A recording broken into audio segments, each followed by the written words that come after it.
félicitations d'avoir terminé déjà le premier niveau de la formation de l'école africaine pour la paix. C'est une grande responsabilité déjà. Vous êtes un ambassadeur de la paix certifié par notre organisation et que, comme nous l'avons déjà dit, un ambassadeur de la paix certifié à l'école africaine pour la paix doit servir de modèle partout par son exemplarité et son sens élevé du pardon. Il doit être un médecin des blessures intérieures partout où il se trouve. Un ambassadeur de la paix formé sur l'école africaine pour la paix doit être lui-même la paix communiquée par son attitude, sa posture au quotidien. Dans ses actions, on doit trouver la paix au centre de sa vie. Il doit également être lui-même guéri de blessures intérieures pour pouvoir guérir les autres. Donc il doit être un canal de guérison. Vous savez, comme je l'ai toujours dit, un aveugle ne peut pas conduire des autres aveugles. Et notre aveugle, sinon les deux vont tomber dans les trous. Lui-même, il doit être guéri pour pouvoir guérir les autres. Si vous n'êtes pas guéri de vos blessures intérieures, quel que soit tout ce que vous ferez, vous allez commencer à choquer les autres. Également, il doit faire la paix avec soi-même et autour de lui. Il doit être une référence et amener les siens au changement de comportement. Donc, on voit ici une grande responsabilité que nous portons, tout d'abord dans nos familles, dans nos villes, dans nos pays, afin d'apporter un changement. D'abord, donc, comme je l'ai dit, un changement personnel et en fin de compte, il y aura un changement social. Si nous tous qui avons été formés, nous sommes déjà changés, déjà nous allons tous ensemble apporter un changement social dans nos villes, dans nos quartiers et dans nos pays à travers le monde. Déjà, nous sommes en train de commencer la formation du deuxième niveau avec le premier thème intitulé les blessures intérieures et la fondation d'un foyer réussi. Le monde entier est sous le joug de l'immoralité et la destruction de la vie. Et l'une des raisons est les blessures intérieures causées par la rupture des mariages, la dégradation des familles noyées de toute société humaine. Vous savez, lorsqu'un mariage a été mal conçu dès le départ, lorsqu'il y a un mauvais départ, déjà les blessures intérieures ne manqueront pas pour les conjoints et les enfants à venir. Et si nous voulons éviter les blessures intérieures pour les enfants qui vont naître, si nous voulons éviter les blessures intérieures pour les mariés, nous devons déjà faire tout pour qu'il n'y ait pas de mauvais départ dans le mariage, que ce soit donc dans sa préparation, que ce soit dans tout ce qui se fait avant, pendant et après le mariage. Donc voilà qu'on nous allons voir quelques points dans le cadre de la guérison des blessures intérieures qui peuvent toucher donc les mariages. Le premier point, je vais parler déjà de ce qui se passe avant le mariage. Le premier point, donc, je disais, le plus grand choix de l'homme. L'une des plus grandes des décisions de l'homme sur la terre, c'est le choix de son conjoint pour éviter les blessures intérieures dans son foyer. L'être humain recherche l'âme sœur et c'est normal. Voici déjà dès le départ, lorsqu'un homme, c'est un homme qui choisit la femme, lorsque vous ne vous êtes pas bien préparé pour faire un beau choix, vous allez faire des mauvais choix. C'est d'autres qu'au caractère et par rapport déjà le mariage que vous préparez, sachez que c'est un mariage qui sera déjà dans lequel on va trouver beaucoup de blessures intérieures. Donc celui qui doit se marier dès le départ, il doit déjà faire un beau choix. Non pas parce que vous voulez trouver une femme qui est brûle, donc, qui est grande comme vous le voulez, mais vous devez essayer de voir certains paramètres qu'on va voir au fil pendant ce cours pour éviter les blessures intérieures. Donc le deuxième point, à la recherche de l'âme sœur. L'attirance d'une personne pour la première fois n'est pas de l'amour. Les personnes qui ne se sont pas connues ne peuvent pas lier les vies conjugales. On ne se marie pas pour être malheureux. On n'envisage pas le mariage à court terme en disant si ça ne marche pas, je divorce. Si vous faites vos choix, avant de faire votre choix, donc vous devez vous asseoir, savoir que mon mariage, c'est un mariage qui va durer jusque toute la vie. Et pendant ce mois, donc, vous allez prendre toutes les précautions nécessaires pour ne pas chercher quelqu'un qui va détruire votre vie avant d'arriver à la destination. Comme je vous ai dit, on ne se marie pas pour dire on va divorcer. On se marie pour vivre toute la vie. Donc le deuxième point, je disais, à la recherche de l'âme sœur. Troisième point, l'amour d'abord. Beaucoup pensent que l'amour est synonyme de la sexualité, surtout parmi les jeunes. Aimer n'implique pas qu'on ait des rapports sexuels. Le fait d'avoir des relations sexuelles ne veut pas dire qu'il y a de l'amour, bien que la sexualité peut être aussi l'expression de l'amour. Donc c'est là le thème de l'amour a été mal expliqué de la société, ce qui fait que dès que les gens commencent à s'aimer, ils croient que avoir des expériences sexuelles déjà veut montrer que c'est là où il y a de l'amour. Non, non, non, non. Et puis le coup de foudre qui est le point 4, il s'agit d'attirance physique, passagère et superficielle. Ce n'est pas de l'amour. L'amour est profond et permanent. C'est ainsi, vous allez voir des jeunes, tout simplement, à cause des coups de foudre de la jeunesse, quelqu'un tombe sur quelqu'un, ne connaît pas son passé, ses blessures intérieures vécues, il ne connaît pas tous ses problèmes. Immédiatement, il tombe sur le coup de foudre. J'ai trouvé l'homme de ma vie, j'ai trouvé la femme de ma vie. Avec toutes les blessures qui ne sont pas guéries, sachez que bientôt dans son mariage, il y aura des blessures intérieures, non pas seulement pour toucher les conjoints, mais qui vont toucher les enfants à naître dans votre foyer. Et ces enfants seront des victimes de blessures intérieures. Ça, c'est ce qui se passe déjà avant le mariage.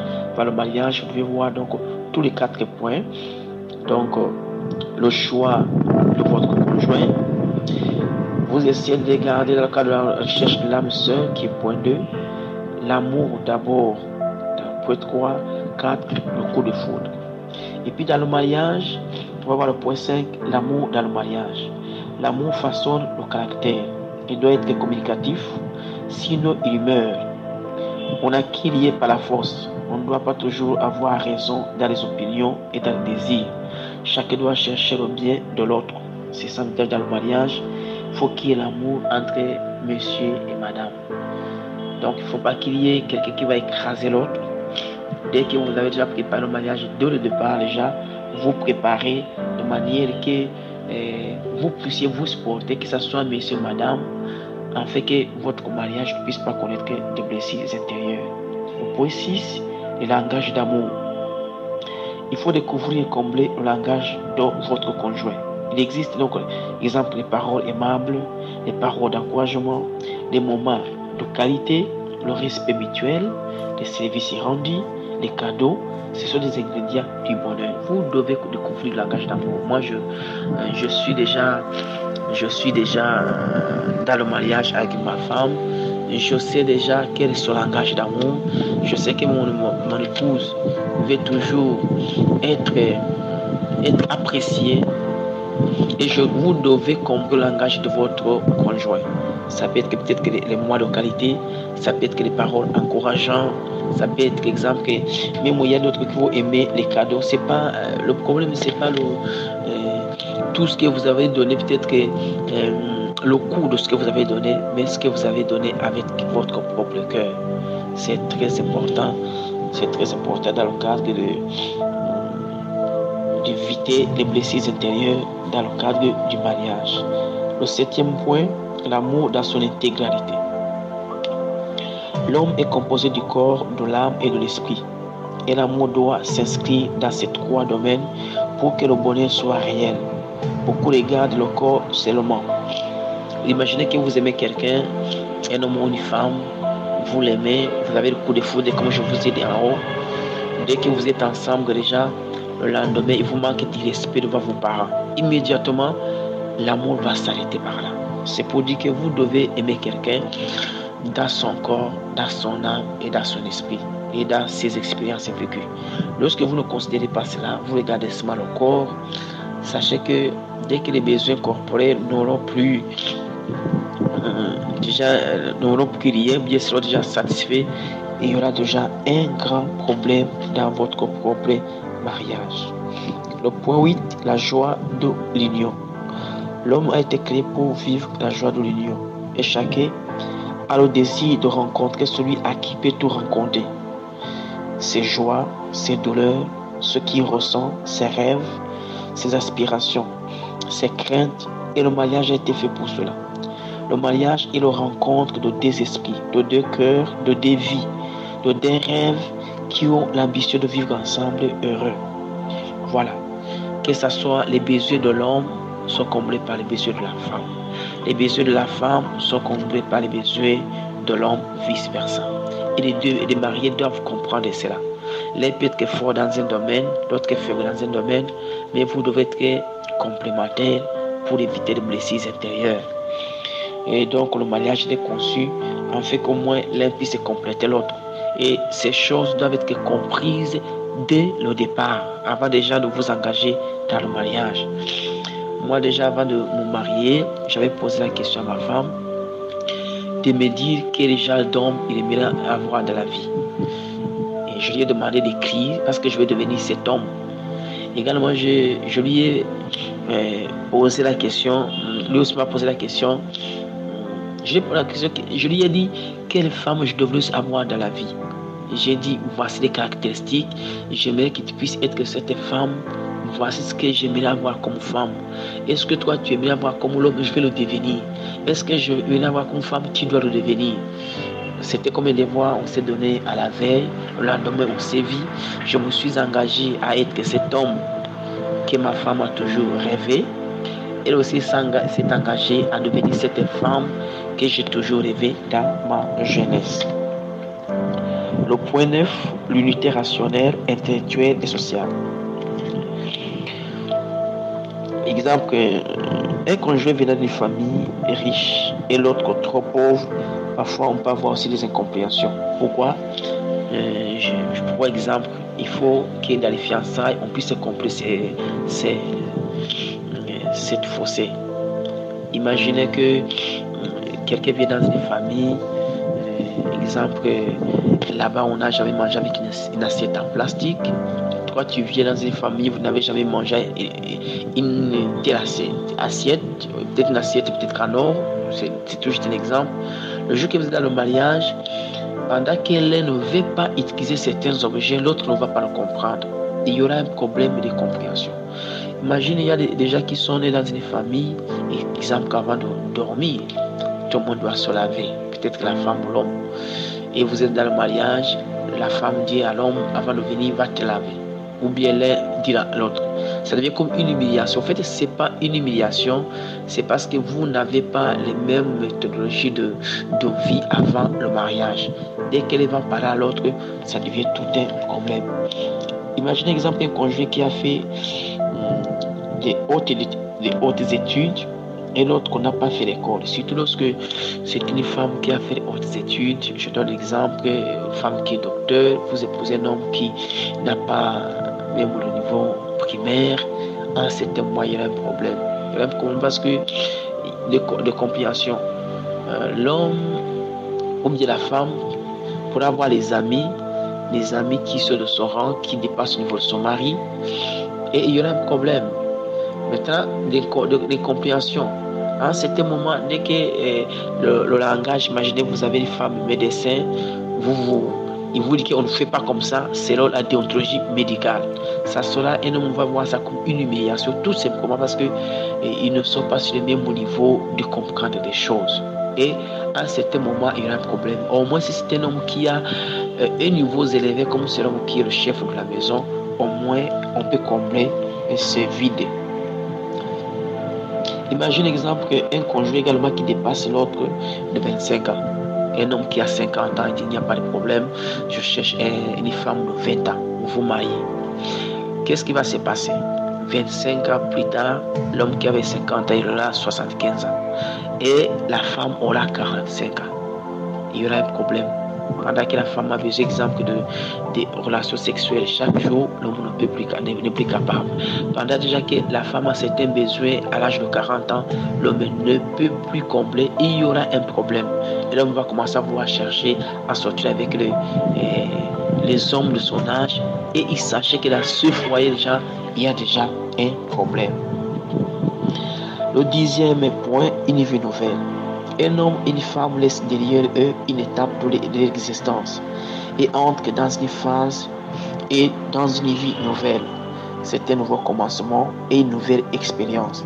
Chacun doit mourir à ses propres désirs, à ses ambitions, pour que vous puissiez éviter les blessures intérieures. Dans le mariage, quelqu'un d'autre entre dans votre vie et fait partie de vous-même. Et dans le mariage, les deux ont des faiblesses, des défauts, des besoins, des vides, des attentes qu'un seul conjoint peut combler.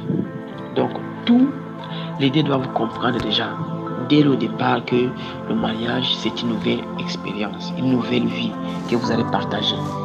Imaginez un homme qui rentre à la maison seulement à minuit. Maintenant, vous êtes marié. Vous devez commencer à rentrer à 18h comme votre femme. Donc, tout doit changer. Chacun avait ses propres ambitions. Chacun avait ses propres projets. Maintenant, vos vies à deux, vous devenez un seul projet. Afin que vous puissiez éviter les blessures intérieures qui pourront naître dans le mariage. Le 11e point, enlever les masques causés par les blessures intérieures. Les blessures intérieures créent des masques qui permettent qu'on ait une double vie et plusieurs identités selon les circonstances. Certaines personnes vous connaissent gentils, d'autres vous connaissent méchants. C'est ainsi que beaucoup ne reconnaissent plus leur conjoint après le mariage. Jusqu'après les fiançailles romantiques, ils changent et les rêves volent en éclats. Lorsque vous n'avez pas traité vos blessures intérieures, vous devenez comme, je donne un exemple, c'est comme le chat. Pendant le temps normal, lorsqu'il n'est pas attaqué, vous ne voyez pas les ongles des chats. Le chat, il essaie de camoufler ses ongles. Mais dès que vous l'attaquez, il fait immédiatement sortir tous ses grosses ongles. Qu'est-ce que je veux dire? Il y a des personnes qui sont un peu gentilles, en train de sourire, mais entre-temps, ils ont caché les blessures intérieures dans leur cœur. Il suffira tout simplement dans un mariage qui est un peu de dispute, immédiatement, il va faire sortir tout ce qu'il avait caché dans son propre cœur. Donc, c'est ce que j'appelle le masque. On avait mis les masques sur sa vie pour montrer que je suis gentil.